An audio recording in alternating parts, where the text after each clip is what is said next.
আজকে এ পর্বে আমরা জানব রাসূলুল্লাহ সাল্লাল্লাহু আলাইহি ওয়াসাল্লাম তিনি যখন ঘুমাতে যেতেন, ঘুমাতে যাওয়ার আগে তিনি প্রত্যেকদিন রাতে এমন 5টি কাজ করতেন যে 5টি কাজ প্রত্যেকটি মুমিন ও মুসলমানের করা আবশ্যিক।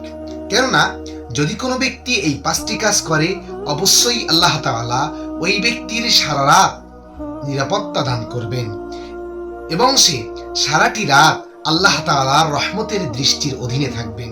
আসুন এ পর্বে আমরা জেনে নেই এমন 5টি সুন্নাত যে 5টি কাজ রাসূলুল্লাহ সাল্লাল্লাহু আলাইহি ওয়াসাল্লাম প্রত্যেক রাতে ঘুমানোর আগে না করে তিনি ঘুমাতে যেতেন না। 1.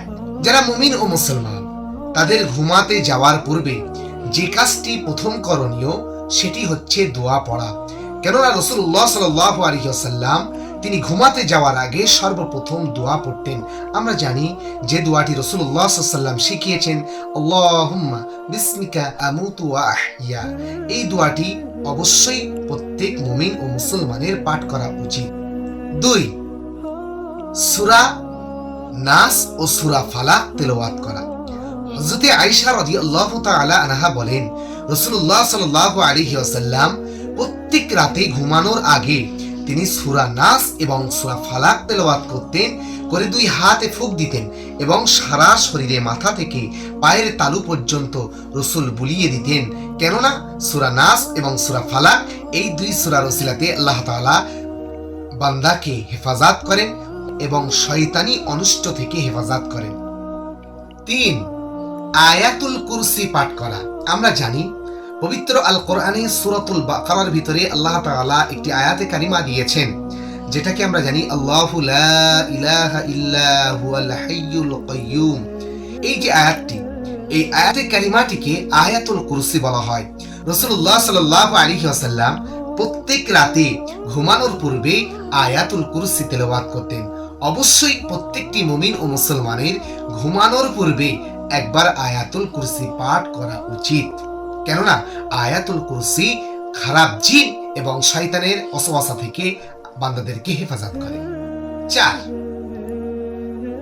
রাসূলুল্লাহ সাল্লাল্লাহু আলাইহি ওয়াসাল্লাম ঘুমাতে যাওয়ার আগে বা ঘুমানোর পূর্বে 4 নাম্বার যে কাজটি করতেন, সূরাতুল বাকারার শেষের 2 আয়াত তেলাওয়াত করতেন। আমরা মুমিন ও মুসলমান যারা আমরা কোরআন পড়তে পারি, অবশ্যই আমরা সূরাতুল বাকারার শেষের 2 আয়াত সম্পর্কে কম বেশি অবগত। যদি কেউ না পারেন, অবশ্যই পবিত্র আল কোরআন দেখে সূরাতুল বাকারার শেষের 2 আয়াত মুখস্থ করে নেবেন। তো সূরাতুল বাকারার শেষের 2 আয়াত রাসূলুল্লাহ সাল্লাল্লাহু আলাইহি ওয়াসাল্লাম তেলাওয়াত করতেন এবং তেলাওয়াত করার পরে সারা দেহে ফুঁক দিতেন, দেওয়ার পরে তিনি ঘুমাতে যেতেন। 5. রাসূলুল্লাহ সাল্লাল্লাহু আলাইহি ওয়াসাল্লাম তিনি বলেন, 30 আয়াত বিশিষ্ট এমন একটি সূরা আল্লাহ তাআলা পবিত্র আল কোরআনে দান করেছেন, যে সূরাটি বান্দার সুপারিশের যোগ্যতা আল্লাহর সামনে রাখে, সেটি হচ্ছে সূরাতুল মুলক। রাসূলুল্লাহ সাল্লাল্লাহু আলাইহি ওয়াসাল্লাম ঘুমাতে যাওয়ার পূর্বে, ঘুমানোর পূর্বে প্রতি রাতে যে কাজটি করতেন, সূরাতুল মুলক তেলাওয়াত করতেন। কখনো কখনো রাসূলুল্লাহ সাল্লাল্লাহু আলাইহি ওয়াসাল্লাম সূরাতুল মুলক তেলাওয়াত করতেন এবং অনেককে সূরাতুল মুলক তেলাওয়াত করার জন্য উৎসাহ দিতেন। কেন? রাসূলুল্লাহ সাল্লাল্লাহু আলাইহি ওয়াসাল্লাম বলেন, পবিত্র আল কোরআনে মহান আল্লাহ তাআলা বান্দাদের প্রতি দয়া করে 30 আয়াত বিশিষ্ট এমন একটি সূরা দান করেছেন, যে সূরাটি আল্লাহ তাআলার সামনে বান্দার জন্য সুপারিশ করার যোগ্যতা রাখে। তো অবশ্যই প্রত্যেকটা মুমিন ও মুসলমানের কর্তব্য ও উচিত হলো ঘুমাতে যাওয়ার পূর্বে সূরাতুল মুলক একবার তেলাওয়াত করা। কেননা রাসূলুল্লাহ সাল্লাল্লাহু আলাইহি ওয়াসাল্লাম প্রতি রাতে ঘুমানোর পূর্বে একবার সূরাতুল মুলক তেলাওয়াত করতেন। আল্লাহ তাআলা ঘুমানোর পূর্বে এই 5টি আমল আমাদের প্রত্যেকটি মুমিন ও মুসলমানের করার তৌফিক এনায়েত করুন। আমিন সুম্মা আমিন।